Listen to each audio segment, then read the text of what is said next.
buenas noches. Así comenzamos este en vivo de hoy.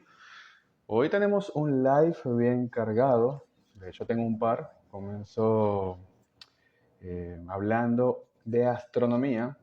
Quien me conoce personalmente sabe que soy un apasionado de este tema. Uno de los primeros libros que leí en mi vida fue del sistema solar. Justamente me lo regaló mi mamá.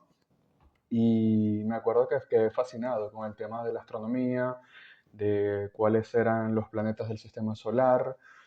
No entendía nada a los 7 años sobre el tema, obviamente científico, pero a nivel visual, obviamente me atrapó mucho. Entonces, por aquí ya veo que se están conectando. Entonces, en ese preámbulo, siempre tuve como ese sueño de estudiar astronomía, pero las cosas de la vida me llevaron obviamente a la parte o al área de la comunicación. Y es por eso que el día de hoy quise darle un espacio que para mí es sumamente importante al ámbito científico, es sumamente relevante, la ciencia se basa en hechos y los hechos son muy, muy importantes y relevantes en todo lo que es el aspecto de la vida. Para eso, hoy vengo a hablarles un poco sobre lo que es la vida fuera de la Tierra. He decidido traer una especialista en el tema. Ella es Javiera Rey, desde Chile. Ella es doctora en astrofísica de la Universidad de Ginebra. Su tesis se basó en lo que son los planetas extrasolares similares a Júpiter. Sí, es científica de datos también y es cofundadora de la cuenta de divulgación de astronomía llamada Star 3. Así que ya saben, la pueden seguir por Instagram también y enterarse de esas últimas novedades que tienen que ver con el ámbito astronómico. Por acá veo que ya se está conectando, vamos a enviarle la invitación y así empezamos la charla. A ver, ahí está.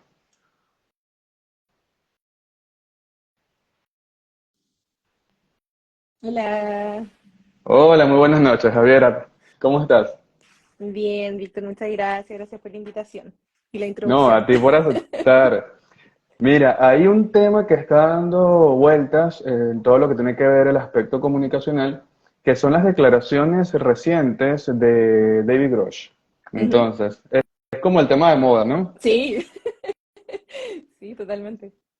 ¿Cómo se ha tomado la comunidad científica desde tu perspectiva esta noticia? ¿Qué impacto ha generado en la comunidad? Oh, y la verdad es que yo tengo una opinión personal un poco controversial al respecto, porque la verdad es que me dio la impresión dentro de la gente que yo sigo, que precisamente es o científica o hace divulgación, etcétera, que tendieron como a descartar muy así de plano todo lo que decía David Grush. Me sorprendió que mucha gente tampoco había visto la entrevista. No sé si se habrán leído así como un resumen o quizás alguna nota al respecto, porque de todas maneras, bueno, sabían un poco obviamente de lo que él había hablado y todo, pero le dieron muy poca credibilidad y incluso a mí me llevó a molestar un poco su envidia al respecto y todo porque como que le quitaban así como cualquier posibilidad de lo que el tipo dijera tuviese algo de verdad. Y también me llamó mucho la atención que no se ha hablado mucho tampoco del testimonio que dieron los pilotos en Mm. el reciente, digamos, esta intervención que hubo ante el Congreso, quienes sí tuvieron experiencias en primera persona, a diferencia de David Grush, que en el fondo lo que viene a hacer es contar, ¿cierto? Lo que a él le informan, él dice que verificó por su cuenta, ¿cierto? Tratando de que las versiones coincidieran, él se convenció de lo que le estaban diciendo era cierto, pero los pilotos tuviesen experiencias personales, tuvieron sus propios avistamientos, sienten que lo que vieron no es nada que ellos reconozcan, digamos, una tecnología que ellos sienten que es mucho más avanzada, y no se habla mucho de ellos, entonces igual, no sé, me sorprendió un poco, me gustaría que fueran un poco no solo abiertos de mente, sino que también se interesaran en el tema, porque creo que hay mucho que investigar todavía. Entonces, yo lo encuentro súper interesante y ojalá le llame un poco más la atención. Eso es lo que quiero de la comunidad científica, que se involucren un poco más. Mira, para colocar a la gente en contexto, en días recientes, 3 militares retirados testificaron ante un subcomité de seguridad nacional que básicamente es el Comité de Supervisión de la Cámara de Representantes de los Estados Unidos de Norteamérica, en una audiencia sobre avistamientos de fenómenos anómalos no Mm, identificados, conocidos como FANI Fan. y comúnmente llamado como OVNIs. ¿Cuál será la diferencia entre una terminología y la otra? Que cuando uno se refiere a los ovnis, que era la terminología antigua, inmediatamente hacía alusión a un objeto. O sea, a algo físico, ¿cierto? Uno obviamente se lo imagina como un platillo volador y uno tiende a hacer la relación directa con extraterrestres, pero en verdad es un Claro. objeto que uno no sabía qué es. Y yo siento que incluso un ovni puede ser un ovni para una persona y no para otra. Es una persona mucho más versada y que sabe de aeronaves, puede que identifique rápidamente de qué se trata, versus quizás, no sé, yo, que no tengo idea de aeronaves, quizás para mí va a ser un objeto no identificado. Mientras que los FANIs son un concepto un poco más amplio porque considera cualquier fenómeno anómalo no identificado. Podría ser un fenómeno meteorológico, que no es en sí un objeto, digamos. Entonces también está dentro de ese grupo. Por eso ahora se ocupa ese nuevo concepto. En un apartado de tu cuenta, me parece, o en la de Star 3, en una de las dos lo vi, que en ningún momento él habla o afirma que son extraterrestres. Él habla de evidencia de especies no Sí, humanas, capaz, pero nunca dice la palabra extraterrestres como tal. sí. Sí, eso a mí me llamó mucho la atención, creo que es primera vez que lo veo. Ahora, la explicación que él da al respecto es un poco extraña, pero me gusta que deje un poco abierto el concepto, porque él dice, bueno, de la evidencia que yo recibí no hay nada que, digamos, haga referencia a un origen específico, entonces a él no le consta que lo que sea que él vio, que nosotros no sabemos qué es lo que es, sea de otro planeta. Por lo tanto, prefiere utilizar en la terminología inteligencia no humana y no decir que son extraterrestres, lo cual ya diría enseguida que es algo que viene de otro planeta, digamos, que no viene de nuestro Tierra. Claro, ahí tú pudieras decir de pronto que hay un sesgo con información que le brindan al público también desde el ámbito, obviamente, o respecto al tema ovni extraterrestre. De lo que dice el, Sí. David Grush, totalmente, bueno, y hay muchas preguntas. A mí en la primera entrevista cuando lo vi, me llamaba la atención que muchas veces su respuesta era, no me dejan hablar de esto, o no puedo hablar de esto, y me quedó mucho más claro cuando vi la intervención en el Congreso, porque claro, como él es una persona que trabajó en inteligencia, básicamente él dice, yo me puedo ir preso si es que revelo secretos de Estado. Entonces, la gente que está ahí en el Congreso tiene un nivel de permiso, ¿cierto?, para acceder a ciertos documentos confidenciales que es parecido al que él tenía, por lo tanto, a puertas cerradas él puede compartirles mucha información que en la audiencia abierta él no podía compartir. Entonces, muchas veces dijo así como, bueno, no puedo hablar de esto, no puedo hablar de esto. Entonces, de seguro él tiene muchos más detalles de los que se han visto públicamente porque nuestras credenciales no son suficientes, obviamente, para acceder a esos secretos de Estado que sí pueden acceder a ellos. Y que él incluso dice allí que luego de esa declaración ante el Comité del Congreso va a mostrar ciertas evidencias que él Sí, no tiene de forma, digamos, en primera persona, pero que sí tiene acceso a ellas.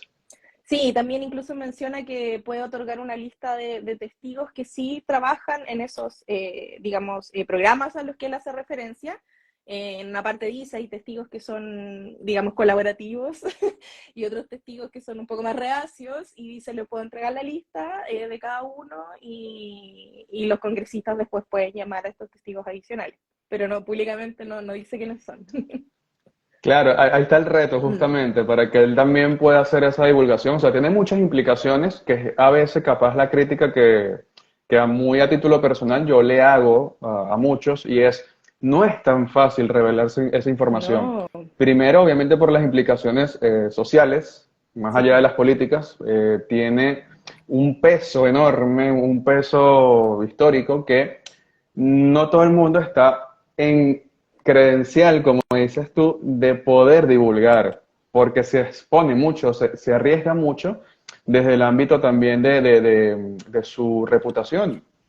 Sí, bueno, y personalmente también él le hacen una pregunta en un momento a uno de los congresistas y le dice, ¿usted se sintió, digamos, como amenazado, ha sentido que su vida está en peligro? Y él ocupa, creo que la palabra disturbing, dice que le han pasado cosas que son disturbing a él y a su esposa. Entonces, efectivamente dice que ha sufrido esta persecución personal por la información que él está liberando, a pesar de que todo lo que él dice se supone que está con autorización de decirlo. Por lo que entiendo, él como que hizo un proceso de solicitar permiso para divulgar esta información, excepto todo lo que no nos está contando cuando él dice, bueno, esto no lo puedo responder en público, y aún así declara que está teniendo represalias. Entonces igual es preocupante, y una de las propuestas que se habían hecho en Estados Unidos, no sé en qué estado está, es poder otorgarle, creo que esa amnistía a los testigos que declaren, ¿cierto?, en temas relacionados a los FANIs para poder otorgarles un poco de protección precisamente. Y claro, fíjate que allí, capaz, aquí podemos concordar también en esto, de que esto llega a corroborar más allá que él no muestra una evidencia tipo imágenes, fotos, videos de lo que él dice, pero llega a demostrar algo que es, primero, es una voz autorizada. Segundo, el tema de que hay una persecución a quienes se han atrevido, de pronto, independientemente de su cargo, de su posición dentro del gobierno de los Estados Unidos, a divulgar algún tipo de información al respecto. Sí, sí, Entonces, por allí totalmente. es un tema muy, muy escabroso, diríamos, para arriesgarse y exponerse demasiado. Sí, también él menciona que incluso los colegas y la gente con la que él habló, o sea, muchos de ellos tienen miedo a que les pase algo. Entonces, él decidió sacar la cara un poco también en representación de las personas con las que él estaba hablando. Claro, y es como tomar también ese liderazgo de, mira, yo coloco acá la punta de lanza para poder empezar o iniciar un proceso que seguramente estimo yo que durará años, capaz Sí, décadas. y es difícil, es difícil. Ahora, en el caso de los pilotos parece que no fue tan hostil, quizás también porque la experiencia de ellos, claro, es como pilotos y no como agentes de inteligencia. También les preguntan en la audiencia así como, bueno, ¿ustedes sintieron como un poco de represalias o algo? Y ellos dicen que no, por parte de sus superiores no. Sin embargo, tampoco se investigó mucho lo que ellos vivieron. Dicen que los informes quedaron ahí como sentados, no sé, encima de la Claro, mesa queda por muy en el mucho aire. tiempo. Sí, claro, pero al menos parece que no tuvieron ninguna respuesta hostil ni represalia en contra de los pilotos. Sí está pasando al parecer con David Grush, que viene de otra área, digamos, del gobierno. Claro, ahora para entrar también un poco más en profundidad con el tema, porque lo primero que piensa el común denominador es, lo vi mucho en Instagram, lo vi mucho en YouTube, en TikTok. No, Estados Unidos está afirmando que los extraterrestres existen. Entonces, por allí también hay un poco, desde el punto de vista periodístico, mucho sensacionalismo, mucho amarillismo, Sí, y no se lee, digo, dentro de la comunidad o la sociedad, normalmente no se lee la profundidad de esa información. Entonces, acá que, aprovechando que te tengo en este espacio, ¿qué tan difícil es que nosotros podamos hallar vida extraterrestre? Desde el punto de vista científico, obviamente. sí, mira, hay una frase a mí que me gusta mucho, que es de Carl Sagan, que dice, afirmaciones extraordinarias requieren evidencia extraordinaria. Entonces es difícil, hay muchas aristas también para buscar vida en otros planetas. Desde la astronomía yo diría que principalmente hay dos áreas o no sé, dos escuelas por decirlo así. Por un lado está todo lo que tiene que ver con el proyecto SETI, que tiene que ver con búsqueda de vida extraterrestre inteligente, ¿cierto? Capaz de comunicarse, donde ellos lo que buscan es principalmente posibles señales de radio que vengan de una hipotética civilización inteligente. Y por otro lado está todo lo que tiene que ver con buscar, por ejemplo, biomarcadores, que son estas como señales que la vida puede dejar, por ejemplo, en la atmósfera, que es algo que se puede hacer con los exoplanetas. En el caso del planeta Tierra, por ejemplo, tenemos evidencias de que gran parte del oxígeno que está en nuestra atmósfera es producido por la fotosíntesis. Entonces, claro, cuando uno ve ciertas cantidades de ciertas moléculas, uno puede deducir que existe una posibilidad de que haya plantas o de que haya algas, de que haya microbios, etc. También todo lo que tiene que ver, por ejemplo, con las evidencias pasadas de vida en Marte, que es súper conocido, que mandamos los robotitos, ¿cierto? A Marte, Ujú. porque sabemos que en el pasado hubo agua, entonces decimos, bueno, el agua acá en la Tierra es fundamental para la vida, veamos si es que surgió en algún momento vida microbiana en Marte. Y El último punto también en el sistema solar ahora, que está súper de moda, son las lunas de Júpiter y Saturno, que son lunas que ya sabemos que tienen océanos de agua líquida bajo sus cortezas de hielo. Y de nuevo, el agua es un elemento fundamental, entonces decimos, bueno, vamos a ver si es que podemos encontrar evidencias de vida en estos lugares. Entonces, esas son más o menos como las maneras en las que se estudia a grandes rasgos las evidencias de vida en ciencia, pero obviamente, si es que en algún momento encontramos una evidencia, tiene que estar, pero súper, súper justificada, porque es una afirmación súper importante, es decir, encontramos vida. Claro, y Igual, además que las distancias en el universo son enormes. O sea, son muy como para de grandes. pronto hacer una conjetura tan apresurada, capaz. Sí, totalmente. Y otra cosa que igual es interesante y que ahora se está abriendo un poquito, aunque yo no soy fan de, de este personaje, hay un científico de Harvard que se llama Avi Loeb, y él fundó un proyecto que se llama Proyecto Galileo, que está pensado para colaborar con la detección de los FANIS. Entonces, tiene que ver con instalación de varios sensores, cámaras, etcétera, para poder tener evidencias que tengan mucha mejor resolución que cuando uno graba un video y dice, ah, vi un ovni, un video todo borroso, To- Todo borroso con una cámara de todo baja calidad. borrado, sí, terrible. Entonces, claro, él lo que quiere es juntar mejor evidencia. Ahora, yo digo que yo no soy muy fan de este personaje porque él es como conocido, no sé si te suena a ti un objeto que se llama Oumuamua, no sé cómo se pronuncia, pero Sí, ya, un asteroide que según venía es como un cuerpo celeste extrasolar. sí, es como Ok, interestelar, creo que le dicen. Entonces, claro, viene de otro sistema, no sabemos de dónde. Y él está convencido que eso es un objeto extraterrestre, que es una nave o no sé qué.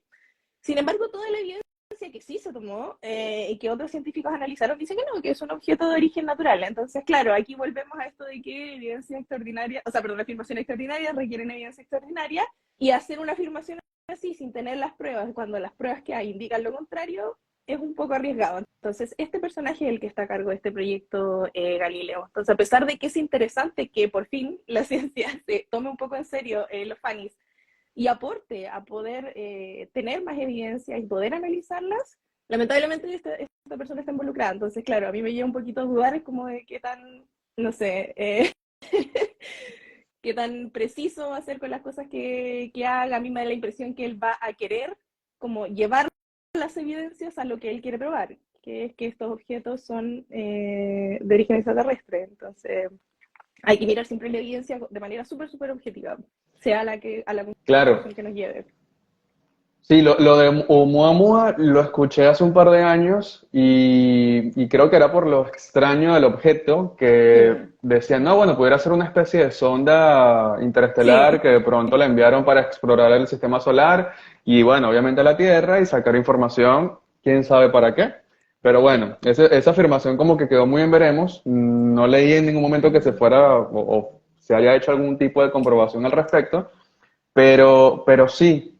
Más allá de esto, hay muchos que no entienden capaz el tema de lo complejo que es las distancias. O sea, sí, sacando por el hecho de que de aquí a Marte, dependiendo del tema orbital, de cómo estén alineados tanto la Tierra como Marte, puede tardar incluso hasta 4 años, si no me equivoco, claro, va a depender si no también, están alineados. claro, por un lado, si es que está cerca o no, y lo otro es que también las naves en general que uno envía hacen estas maniobras como de asistencia gravitacional. Entonces uno no manda la nave directo desde la Tierra a Marte, o a la Tierra a Júpiter o donde vaya. Por ejemplo, hace poco se mandó una misión que se llama JUICE, que va a investigar las lunas de Júpiter, y da una cantidad de vueltas, se da como 7 vueltas antes de llegar a Júpiter. Entonces, claro, necesita tomar ese vuelito adicional, entonces tiene una asistencia gravitacional con la Tierra, después otra con Venus, después vuelve a la Tierra y se da varias vueltas antes de poder irse y eso obviamente alarga mucho más el viaje.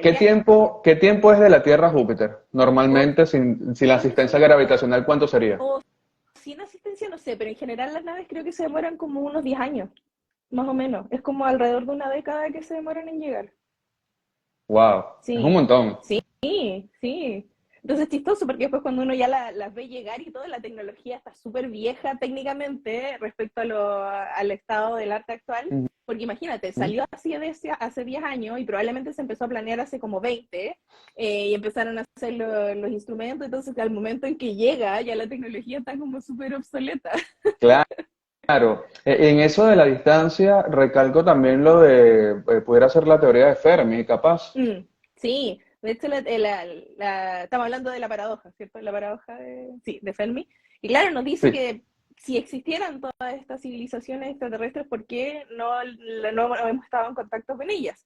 Y hay varias hipótesis de esto y una, claro, es la distancia. Y hay, no sé, por ejemplo, estimaciones que dicen con el estado que nosotros tenemos nuestros sensores actualmente, si nos pusiéramos a detectar las señales que la Tierra emite, creo que máximo podríamos detectarnos a nosotros mismos a 1 año luz, algo así. Sabiendo que obviamente hay un montón de señales como de televisión, de radio, etcétera, que salen, pero que se ven afectadas por la ionosfera, después por la distancia. Entonces al final no es tan lejos lo que nos podemos detectar a nosotros mismos. Y claro, una de las cosas que podría pasar como explicación de esta paradoja de Fermi es que no haya civilizaciones cerca de nosotros como para poder detectarlas. Lo otro es que quizás tampoco están comunicándose directamente con nosotros, quizás emiten cosas así como nosotros un poco al aire. Nosotros Ujú. hemos mandado súper pocos mensajes de SETI que son, creo que se llama SETI activo o algo así, que en el fondo es Ujú. mandar un mensaje deliberado a algún lugar. Ok. También podríamos estar buscando de forma equivocada. Hay gente que critica un poco a SETI porque SETI se concentra mucho en las ondas de radio y ya nosotros mismos estamos dejando súper atrás la comunicación por radio. Obviamente hay casos en los que todavía se usa, que todavía sirve, pero no es como la que predomina. Entonces dicen, ¿por qué otras civilizaciones que quizás son más avanzadas que nosotros van a seguir comunicándose por radio? Incluso se habla de posibilidad, por ejemplo, de comunicación cuántica, cosas mucho más exóticas, láser también, o sea, podríamos estar buscando en el lugar equivocado. Esa es otra de las opciones también de la paradoja de Fermi. O pero podría faltar evidencia. Hay muchas Y, opciones como y, para explicarla. y claro, porque es que nosotros estamos buscando también en base a la única referencia de vida inteligente que Sí, tenemos, que somos nosotros. nosotros. Exactamente. Sí, y también pasa mucho en astronomía eso, cuando por ejemplo yo te digo, bueno, buscamos estos lugares que tienen agua líquida, es porque para nosotros es importante el agua líquida, pero al mismo tiempo es súper difícil imaginarse una vida que sea muy distinta a la nuestra, porque no la conocemos, o sea, somos el único punto que tenemos como referencia. Entonces, claro, es natural que lo primero que empecemos a buscar son condiciones similares a las que nosotros necesitamos. Entonces, vida en base a carbono, que haya existencia de agua líquida, que haya presencia de oxígeno, porque es lo que conocemos. Y que por ahí está el James Webb, que, si no me equivoco, hace como un trabajo de detección en exoplanetas en Sí, base a sus elementos de composición, me parece, ¿no? sí, el James Webb tiene la capacidad de poder detectar por lo menos elementos en la atmósfera. Entonces, claro, ya nos da una primera impresión, ¿cierto?, de cuáles son los elementos que podrían predominar en las atmósferas. Ya conocemos que hay exoplanetas, por ejemplo, con vapor de agua, pero todavía falta un poco más. Ahora también igual se vienen telescopios nuevos, justo acá en Chile.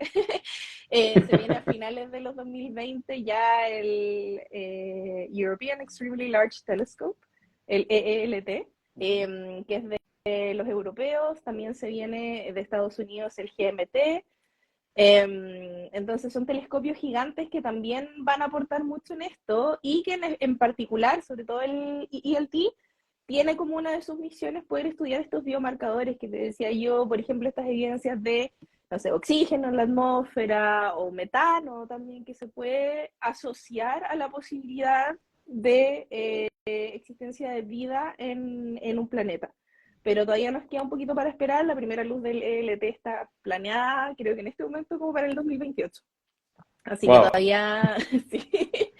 Sí, si a alguien le interesa, de la página web hay una camarita que apunta Ok. todo el día y uno puede ir viendo cómo van construyendo el telescopio, así que se pueden ir viendo los avances todos los días.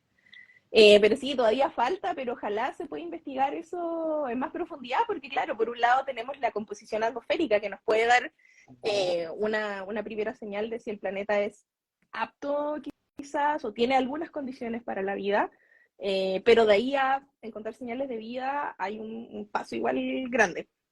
Claro, justamente me hiciste acordar que hace unas noches atrás vi un documental en Netflix sobre cómo fue el proceso de producción del telescopio James Webb. Y Ay, es impresionante, lo primero, la estuve cantidad viendo. de años que tardaron en hacerlo, y segundo, todo el proceso que hubo detrás de ponerlo en órbita a Lagrange 2, y es una tarea titánica. O sea, pudieron Sí, haber salido mal mil y un cosas y bueno, salió casi que perfecto todo. salieron malas varias antes porque lo patearon un montón de veces y la fecha de lanzamiento se corrió un montón, pero afortunadamente cuando lo lanzaron no salió nada mal. Creo que en algún momento hubo un micrometeorito que chocó en alguna de los digamos, los De los detectores. espejos.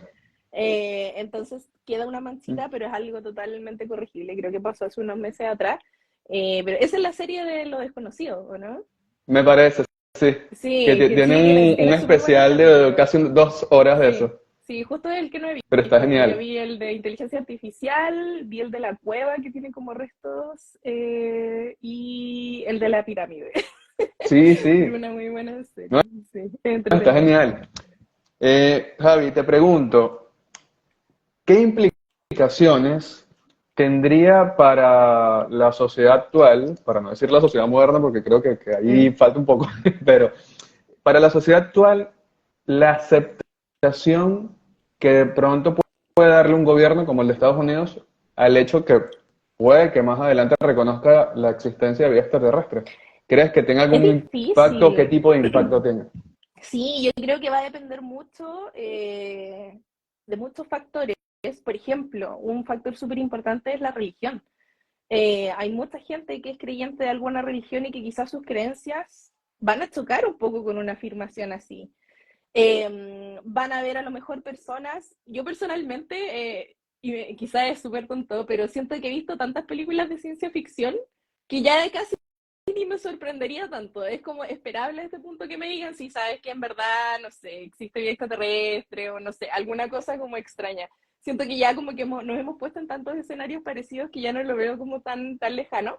Pero Se ha obviamente hay gente normalizado. que, claro, pero obviamente hay gente que, digamos que en la sociedad puede afectar mucho esto y por eso también es un tema el cómo comunicarlo y si es que se comunica. Entonces, yo creo que por eso también hay mucha gente que dice, no, es que los astrónomos saben y no lo quieren decir. Yo debo decir que yo no lo sé, soy pésima guardando secretos. Así que no sé si hay o no vida extraterrestre. Pero claro, yo creo que va a depender mucho de las sociedades, probablemente algunas se van a ver más afectadas que otras, quizás las grandes potencias se van a ver más afectadas también. Que no sé, a lo mejor Sudamérica, y también va a depender mucho de la gente. Probablemente hay gente que va a pensar como yo y que dice, bueno, en verdad ya no es tan extraño, y otra gente que quizás la va a desestabilizar mucho. Yo creo que habría un poco de todo. Mira que por acá, @profe.nerd dice, la religión se volvió loca con Darwin y no la ve enfrentando vida extraterrestre. Es verdad, incluso con la teoría geocéntrica y heliocéntrica, o sea, cuando se hizo ese cambio también, o sea, es verdad, y también un montón de científicos sufrieron con todos estos temas, Galileo, qué sé yo, entonces la iglesia, claro, siempre ha sido un poco reacia a esos cambios. Dicen por ahí, decía David Grush, que el Vaticano sabe. Entonces, claro, quizás ellos no sé cómo se Eso no van a lo tomar. sabía, fíjate, que había Sí, hablado, se había referido al Vaticano. sí, sí, sí, me dio risa también porque justo hoy día me mandaron una lista como de los correos de Hillary Clinton que se habían filtrado Ujú. y había uno de los correos en los que se refería a temas relacionados a extraterrestres y que el Vaticano sabía. Y yo dije, oh, es lo mismo que dijo David Grush, que el Vaticano sabía. Ah, Esto fue en mira. referencia por lo que él menciona que en los años 30 hubo unos avistamientos de Fanny en la época de Mussolini.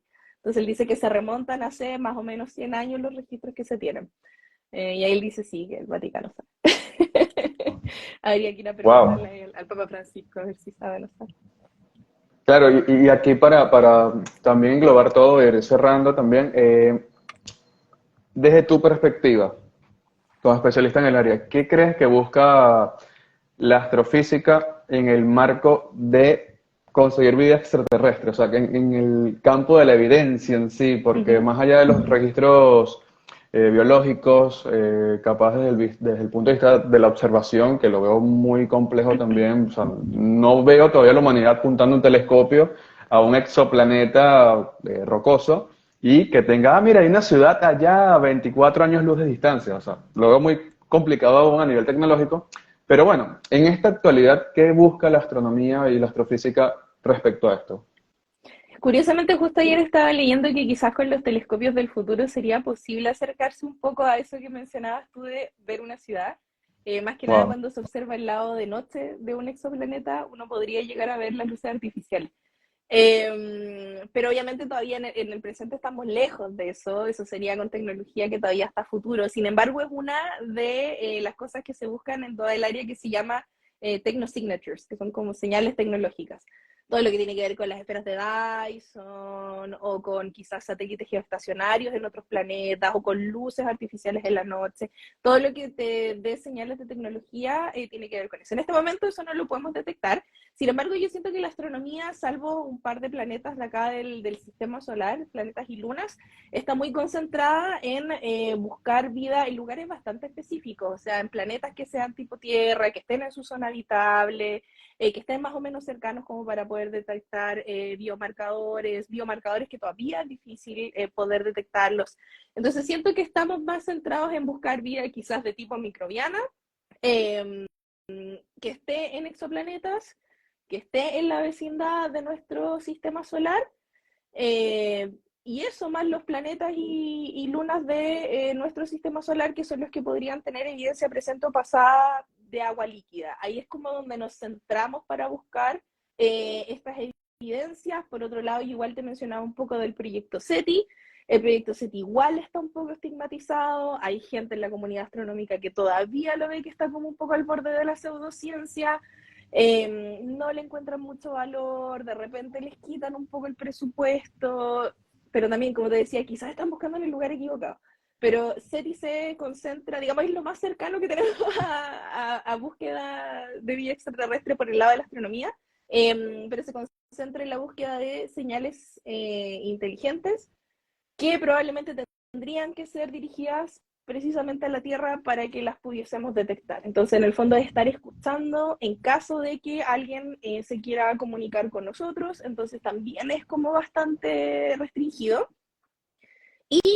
No sé si se va a abrir un poco más lo que te mencionaba del proyecto Galileo, que en el fondo es tratar de incentivar un poco a la comunidad astronómica que se sume a la investigación de los FANIS, que agreguemos detectores para poder tener evidencia un poco más precisa. Y hay que tener ojo porque también eso cambia un poco el rango en el que nosotros usualmente buscamos, porque los FANIS se buscan acá en nuestro cielo, ¿cierto? En nuestro espacio, de ahí hacia abajo, pero no tan lejos como busca la astronomía tradicional. Entonces empezamos a buscar Claro. ya como en un espacio que no es el habitual quizás.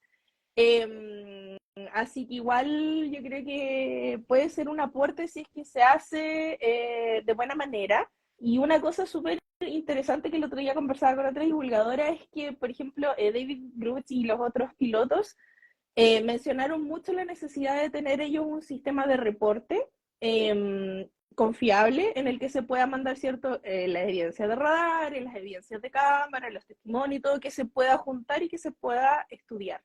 En astronomía, si es que nosotros llegamos a ver algo extraño que podamos identificar como un FANI, o no identificar en verdad, porque claro, son no identificados, no tenemos cómo reportarlos tampoco, no tenemos una metodología oficial, ni una página, ni nada donde yo, si yo veo algo que yo considero que es un FANI, yo pueda ir y decir a tal hora, UTC, desde tal lugar, longitud, latitud, O tanto, sea, no esto existe. no es como detectar una estrella de pronto No, o que puedes reportarlo a una entidad y decir, mira, descubrí una estrella en tal constelación. No. no, con los FANIs no tenemos eso. Y creo que quizás sería bueno sumarse a esa tendencia. Yo nunca vi nada, pero si hubiese visto algo, me hubiese gustado tener un lugar donde poder registrarlo, que se pudieran recopilar registros de otros lugares, de quizás otros astrónomos y astrónomas que vieron lo mismo, porque al final los astrónomos trabajan una parte de su tiempo mirando el cielo, entonces igual existe una probabilidad de que en algún momento vean algo. Son personas con un pensamiento crítico, son personas que están acostumbradas a trabajar con evidencia, entonces ¿por qué no aprovechar eso? y poder aportar también, ¿cierto?, a este sistema de reporte. Bien. Javi, muchas gracias por este espacio, por la información. De verdad, esperaba mucho este live contigo porque estaba buscando una voz autorizada también dentro de la comunidad científica para hablar del fenómeno FANY, que ahora se le conoce como FANY. Y nada, me gustaría invitarte acá públicamente a un próximo live, después coordinamos obviamente los tiempos, para profundizar un poco más sobre el tema astronómico, porque me encanta además el tema y sobre todo la divulgación. Sé que vienen haciendo un trabajo maravilloso en Star 3 y además el contenido es súper didáctico, es súper fácil de entender y les pido que sigan haciéndolo porque hace falta mucho de eso en redes sociales, hace falta mucho Sí, de la información en base a hechos y no a sí, especulación. es Entonces, verdad. bueno, te dejo el espacio acá para que te despidas, para que digas dónde te pueden ubicar y obviamente muchísimas gracias desde este lado de los Andes y espero volver a tenerte por acá en este espacio. Te cedo para que puedas hacer esa última frase de despedida o ese último punch. Yo igual te la dejo acá muy, muy al estilo de Carl Sagan, que también me encanta. Si estuviéramos solos en el espacio, sería un gran desperdicio de espacio. Sí, es verdad. Bueno, muchas gracias, Víctor, por la invitación. Estuvo súper entretenida la conversación. Feliz de volver en otra ocasión. Si me quieren buscar, me pueden encontrar. Bueno, este es mi Instagram y también en el Instagram de Star3, que es @Star3Pix. Justamente mañana me toca hacer un takeover de la cuenta de Star3, así que si tienen alguna pregunta pendiente o algo extra que quieran saber, en la cuenta de Star3 ya está abierta la cajita de preguntas. Así que pueden ir a hacer sus consultas y nada, de nuevo, muchas gracias y estuvo súper interesante. No, muchas gracias a ti, Javi. Te deseo muy buenas noches y bueno, nos Gracias. estamos encontrando seguramente por este espacio. Listo, nos vemos, que estés Hasta bien. luego. Chao, chao. Chayito.